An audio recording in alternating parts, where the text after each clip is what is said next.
Blackpool 4, Bolton 3. There's no doubt about it now. The goals really belong to the gypsy on the Golden Mile because she said Blackpool would win the cup that year. And she kept throwing the ball in the net and I kept getting the credit for it.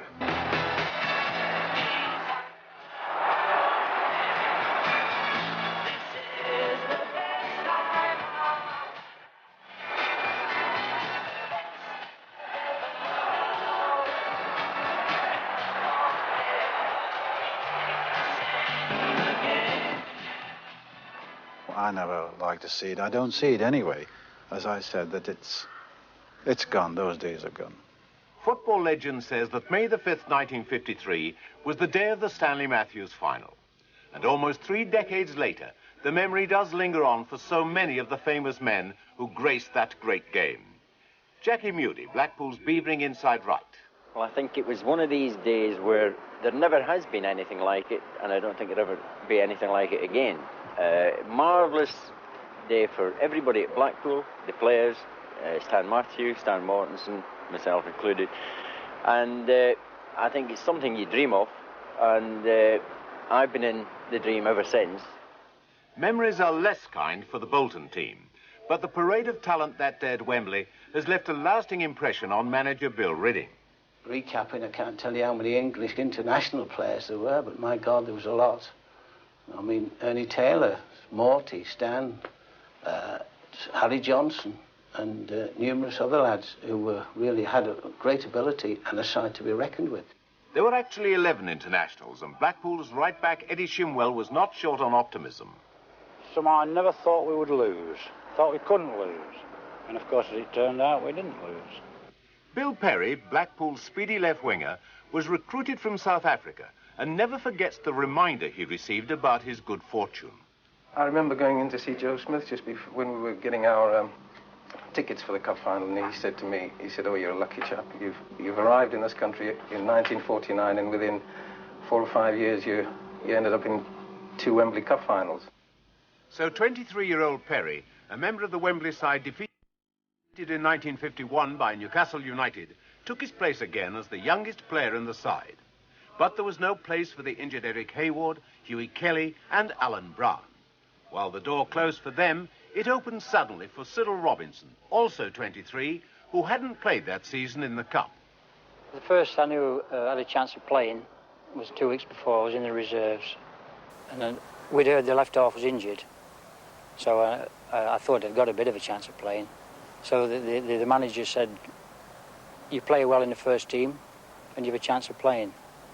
And we played at Manchester City and we lost. I don't think there were many tries that day, obviously, the week before.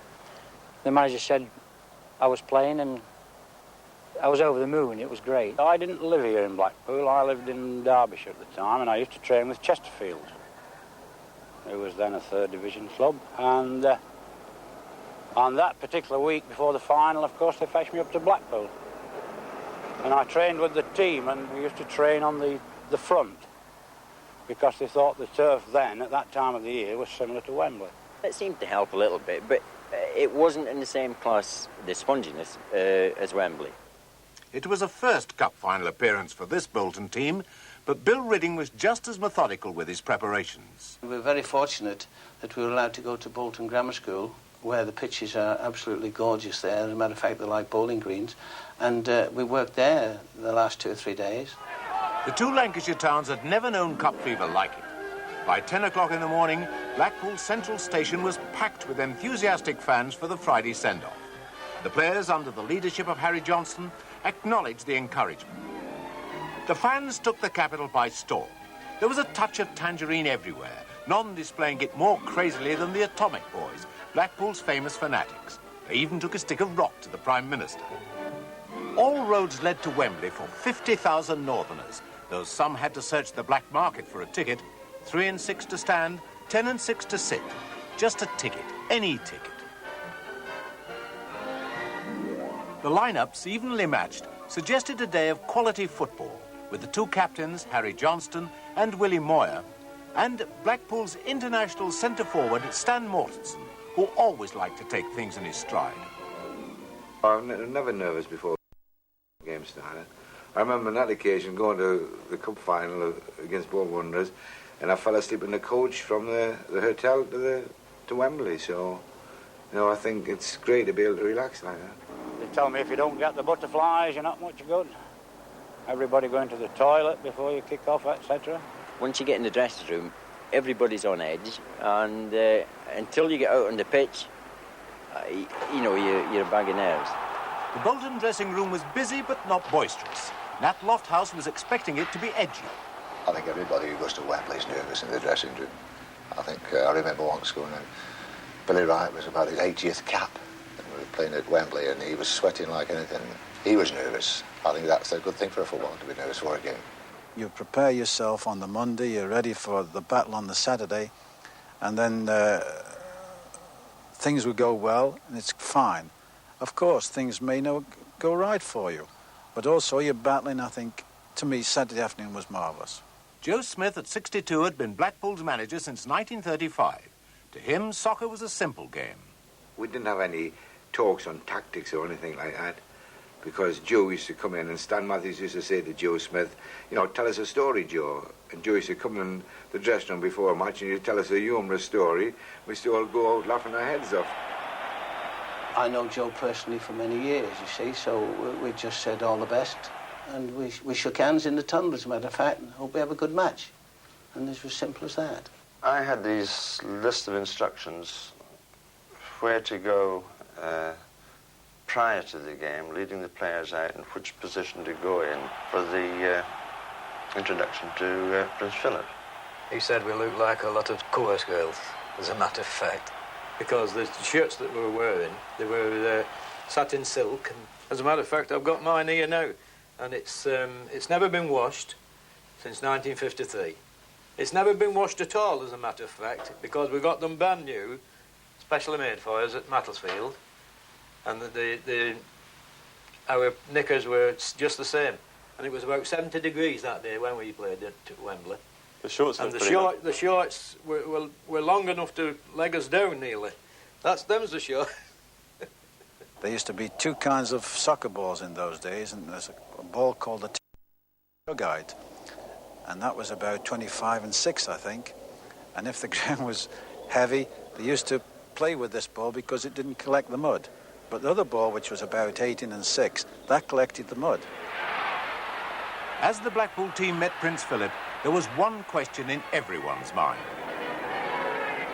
Would Stanley Matthews, aged 38, finally win a Cup winner's medal? The ball was set in motion by Blackpool's centre-forward, Mortensen. The first sensation of a sensational Cup final came in the first minute. Bolton attacking, the ball comes into centre-forward Lofthouse, who shoots from long range and beats far. 1-up to Bolton. Oh, that was lucky.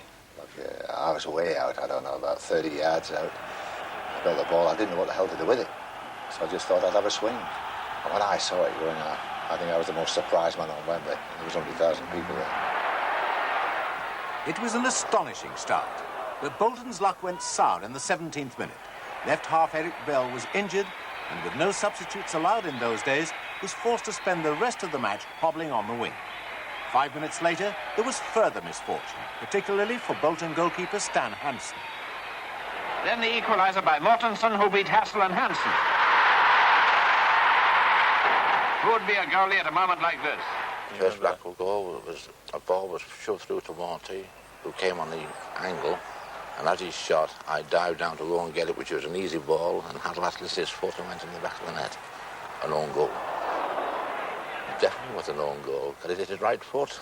He could kick a ball with his right foot and made that one mistake, and that was enough. I don't like making any mistakes, you know, especially a goalkeeper. Centre-forward can make 10 mistakes, but it makes no difference. If a goalkeeper makes one, he's at it, doesn't he? 5 minutes later, Bolton regained the lead through their skipper, Moir.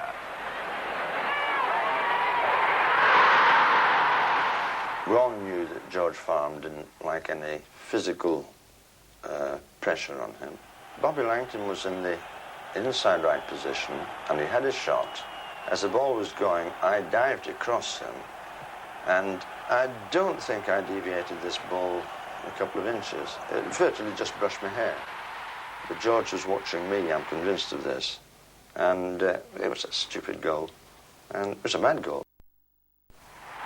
So the royal spectators and the great Wembley throng saw Bolton kick off in the second half with a goal in hand. 10 minutes later, a centre from right winger Holden was headed through by Eric Bell in spite of his injury. 3-1 to Bolton. The best goal of the 7 to me was Eric Bell's, the other third goal. Eric had got injured, he went on the wing and he scored with a great header. That was a really good goal.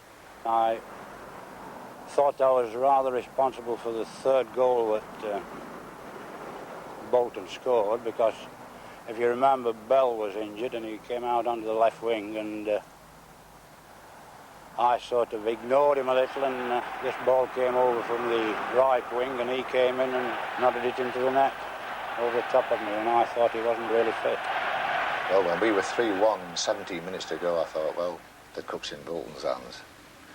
But it didn't turn out that way, did it? The shin started to ache and cramp came, and I went off 4 times, and I had to go off the field. They didn't let the referee wouldn't allow. He wouldn't stop play. Well, the trainer came to me. I had to go off the field, and the trainer looked above my legs as well as he tried to get me as well as he could. But as soon as I got back on the ground, on the field again, and running about after Matthews, it came on again, you see. My favourite way is to beat the defence on the outside. You know, that's where all the danger is today, or always has been, that if you can beat a defender on the outside, on the wing, then you're causing a lot of problems to the goalkeeper and also the opposing defence. A lot of people have said this was Stan Matthews' cup final. Of course it was Stan Matthews' cup final. But to me, the most important man on that field is little Ernie Taylor. Because he gave Stan Matthews the ball when he wanted it, how he wanted it, and where he wanted it. Ernie Taylor did the damage. In my opinion, that's my honest opinion. Matthews played well, and he provided the centres that 2 goals came off. But Ernie Taylor did the damage, pulling me out of position so that he could slip the ball to Matthews. Managers bought me for the principle to make other people play. Joe used to always curse me because if everything went wrong, I was the one to blame. It wasn't Stan Matthews, it wasn't Stan Mortensen, it wasn't anybody else. If anybody was to blame when Blackpool were playing badly, it was Ernie Taylor. But that I understood. He bought me for that purpose. When you're 3-1 down at Wembley, I think your heart sinks. You don't think you're going to get back again. And then when we got the second goal, it lifted everybody up. Blackpool's second goal followed a centre from Matthews, which Hanson failed to clear. Mortensen did the rest. Bolton 3, Blackpool 2, and still time for more sensation. I remember, particularly when we were getting beat 3-1, and I had to send the ball, kick the ball off in the middle of the field again. And I thought, my God, we've been here twice and we've lost twice. This looks like being a hat-trick. After that, Stan Matthews crossed the ball right to the far post, and Stan Hanson went up and he dropped the ball, and I managed to scramble it in. It hit the studs on the boots and it went into the net. Mortensen's courage was never in question, but Ernie Taylor knew the full extent of that courage. I picked him up, but Stan was injured 12 weeks before that. A lot of people in this present day and age don't realise that Stan Mortensen had a college operation. The turning point, I think, was about 4 minutes to go when Stan Mortensen scored from a direct kick, you know, the free kick outside the penalty box. Now Mortensen takes a free kick and scores. We got a free kick very late in the game. And Ernie Taylor picked the ball up, and I said, give me the ball. And he said, what are you going to do? I said, I'm going to have a crack at goal. And I turned around and said, well, I said, Stan, I says, yeah, well, there's no way you can ever well do that.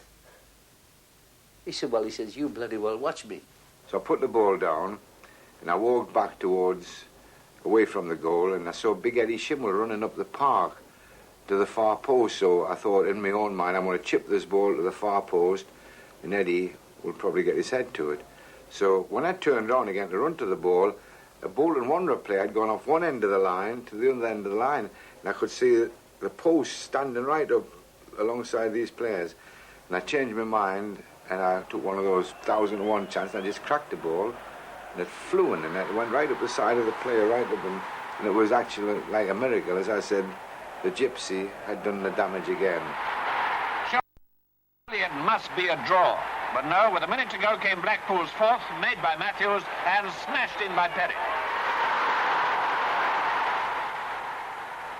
A lot of people, to me, don't give Bill Perry the credit for scoring the winning goal, because how it came to him, it was coming back, he took it really well, turned on it and cracked it into the corner. I remember Stan getting this ball and going up the wing, beating one or two fellas, and then actually as he turned, he actually slipped as he centred the ball. But he just got his centre in, and as the ball came across, I was able to hit it with my right foot. Although I scored the winning goal. There was an occasion about 6 to 10 minutes before that, when, you know, it should have been decided. I, in exactly the same position, ballooned the ball over the bar. And I remember the first thing Joe Smith said to me when I came off the field was, you should have that match sewn up about 6 minutes early.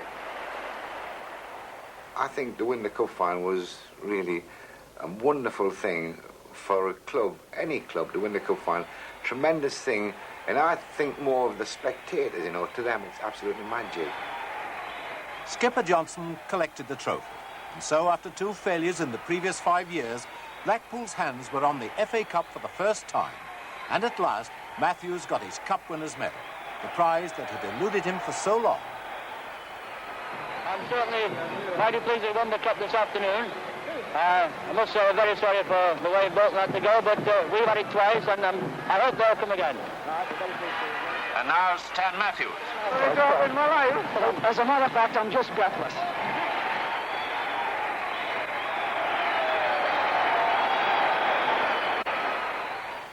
I cried, as a matter of fact. And I went into when we went into the dressing room, they come round with the champagne. I said, I don't want it. I just couldn't face it at all. Nat and I were sitting in the bath together, looking at each other, and tears rolling down our faces.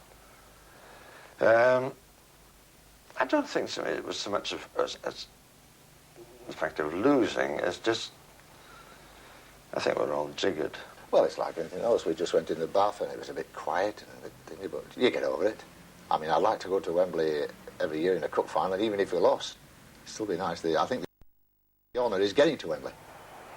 For Blackpool, it was jubilation, with celebrations that never seemed to stop. It was customary to go into the Café Royal in those days. Both teams, both the first and the winners and the runners-up. And we had a very good night that night. Ended up going to a few nightclubs, really enjoying ourselves. The headlines said it all. Special editions were produced to add homage to Blackpool's deeds, and the team set off on their victorious ride home.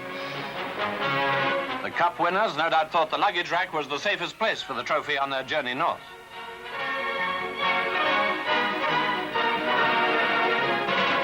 And driving through Blackpool itself, what a reception they had. Everything seemed to have stopped in the town. Something like 500,000 people are estimated to have been out to welcome the heroes of Wembley. What a moment of triumph, and how good they must have felt, every member of the team. We came all the way from Preston through Lytham, St Anne's, Blackpool, and I've never seen as many people on the roadside waiting and cheering. It's terrific. Oh, Mayor, Mayoress, all the nobility of Blackpool, I suppose, the players, of course, wives. The players headed for the town hall steps, and the crowd was silent for the man whose name has become synonymous with this cup final. I'm told that by 1 or 2 people that I was the match winner. As a matter of fact, I don't believe that, for the simple reason we have here 11 match winners. Now, nearly 30 years on, Matthews is still showing the same vitality. The legend lives on. When I reached the age about 42, 43, 44, when I was playing, a lot of, press said I should retire and so on. Now, I had a terrible job trying to keep the balance. I didn't know what should I do. Should I train every day with the rest of the boys? And I found that it was no use, because if I trained an hour and a half every day with the rest of the young boys, I found by the time Saturday came that I was jaded. So luckily I found the balance that instead of doing an hour and a half or 2 hours, I did only half an hour each morning without the ball, So what I do even now in the mornings for about 20 minutes, it's equivalent to a young man's now and half. I have to train about 6:30 to 7 every morning. After 7 I can't train because my body is conditioned to that particular time. And those Matthews skills are still exhibited, though to a less demanding audience, with the post office team in Malta, where he's been living for the past 11 years. But time, of course, has since taken its toll of that victorious Blackpool team.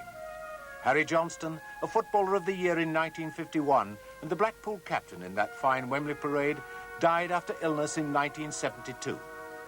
That was just a year after manager Joe Smith passed away in retirement, having had an illustrious career in football, both as a player and a manager.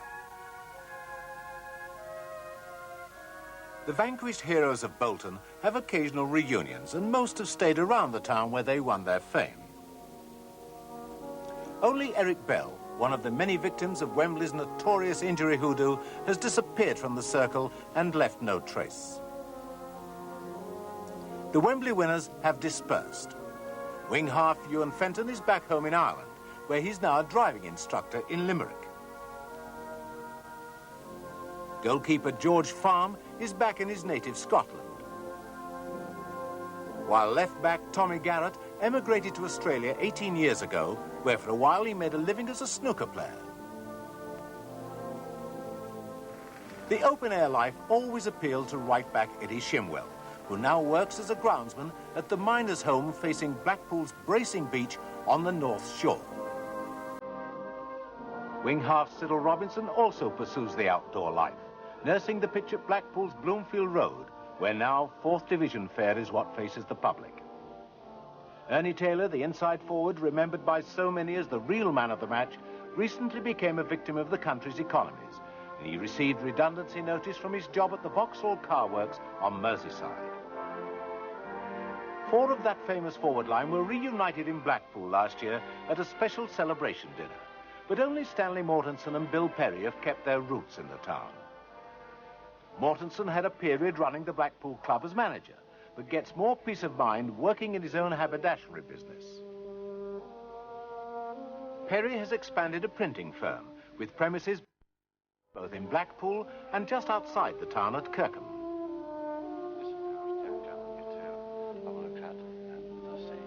Jackie Mudie covers a wide range of activities as a builder and decorator, operating from a base in the Potteries. And though time has reaped its changes, no one can take away the special memories of Wembley. A great year, a great game, and of great days remembered.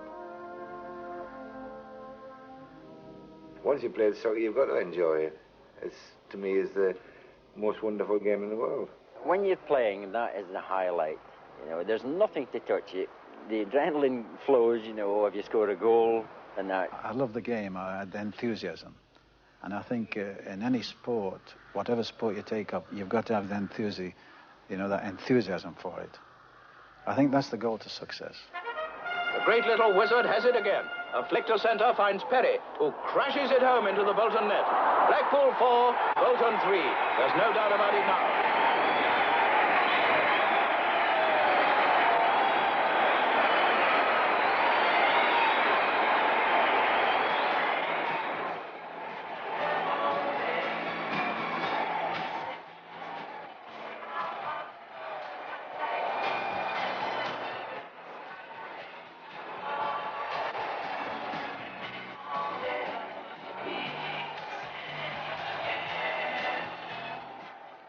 Sadly, since that programme was completed, the Bolton manager, Bill Ridding, has died.